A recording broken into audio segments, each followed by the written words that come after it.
Ever since we laid eyes on the P20 and P20 Pro at Huawei's launch event in Paris, we've been seriously impressed with these stunning phones. As you can see, both have a notch on the top, like the iPhone X. But unlike Apple's flagship, they also have fingerprint scanners at the bottom. These two phones look pretty much identical, although the P20 Pro is a bit bigger due to having a 6.1-inch OLED display versus the P20's 5.8-inch LCD display. Both screens are gorgeous, with Full HD Plus resolution, and you won't find them lacking whichever phone you choose.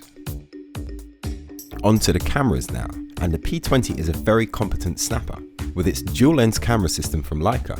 The combination of an RGB sensor and a monochrome sensor means huge amounts of visual data can be captured. On top of that, a color temperature sensor and laser autofocus will keep white balance in check for you. All very impressive. However, as you'd expect, the triple lens toting P20 Pro is the champion.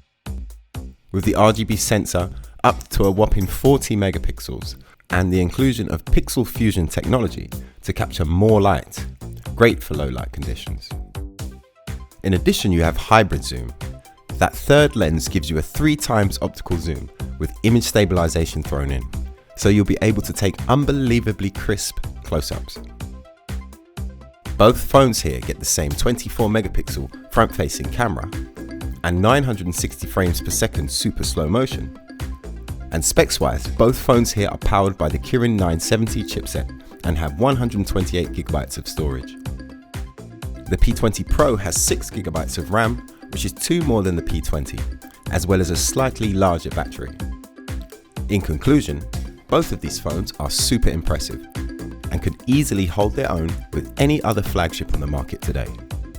If you're serious about photography and would appreciate the longer lasting battery, we'd recommend the P20 Pro over the P20. Also, if you're accident prone, it's worth noting that the P20 Pro has IP67 water and dust resistance too. Remember, there's no expandable storage here or headphone jack on offer. If that's a deal breaker, we'd recommend the Samsung Galaxy S9 and S9 Plus, which have you covered on both counts. Whichever phone you choose, you can find it at Direct Mobiles.